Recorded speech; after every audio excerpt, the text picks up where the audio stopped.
Brouillard matinal sur Dakar constaté ce vendredi 23 mai 2025 dans la matinée bien sûr. Nouveau numéro de 7 sur 5. Bonsoir et bienvenue. Les présidents Bassirou Diomaye Diakhar Faye du Sénégal, Mohamed Ould Cheikh El Ghazouani de la Mauritanie ont visité jeudi la plateforme gazière Grand Tortue Ahmeyim GTA. Cette visite symbolique marque le lancement officiel de la production de gaz naturel liquéfié, fruit d'un partenariat stratégique entre les deux pays et leurs partenaires. Elle inaugure une ère énergétique pour la région. Le Premier ministre Ousmane Sonko a révélé mercredi en réunion du Conseil des ministres que 406 592 moutons, soit 48,99% de l'objectif de 830 000 têtes ont été enregistrées sur le marché national à la date du 18 mai 2025.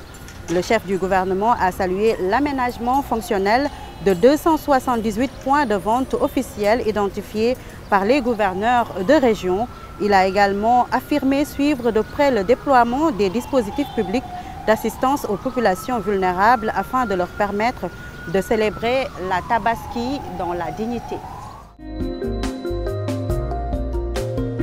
Le ministre de la Communication, des Télécommunications et du Numérique, Aliou Sall, a présidé mardi la cérémonie marquant le 55e anniversaire du quotidien national Le Soleil. Il a réaffirmé l'engagement de l'État à soutenir le journal à travers un appui adapté aux enjeux de transformation dans le cadre du New Deal technologique visant à renforcer la souveraineté numérique du Sénégal.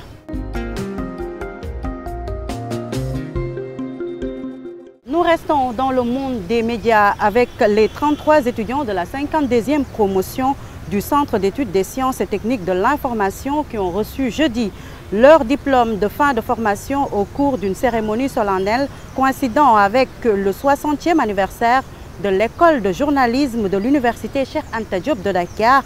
Le parrain de cette promotion est Soumaïlou Boubaye Maïga, homme politique malien et ancien pensionnaire du CESTI, décédé en 2022. Fierté renouvelée à cette prestigieuse institution qui a fait de nous ce que nous sommes aujourd'hui.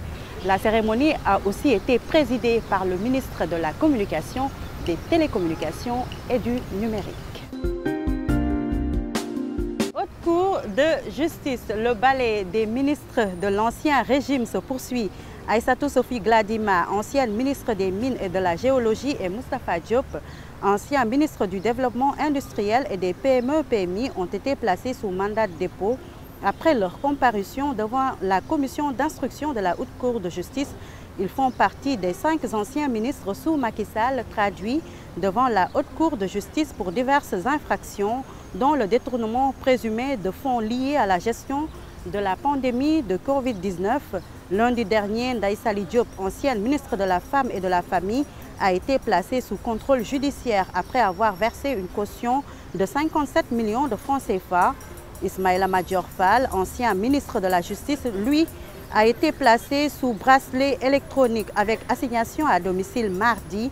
Mansour Faye, ancien ministre du Développement communautaire et actuel maire de la ville de Saint-Louis, devrait quant à lui être entendu dans les prochains jours. Agenda à présent, le meeting international d'athlétisme de Dakar 2025 va se dérouler ce samedi 24 mai au tout nouveau stade Léopold Sédar Senghor. Fraîchement rénové, cet événement marque la réouverture officielle de ce lieu emblématique du sport sénégalais après une longue période de travaux de modernisation.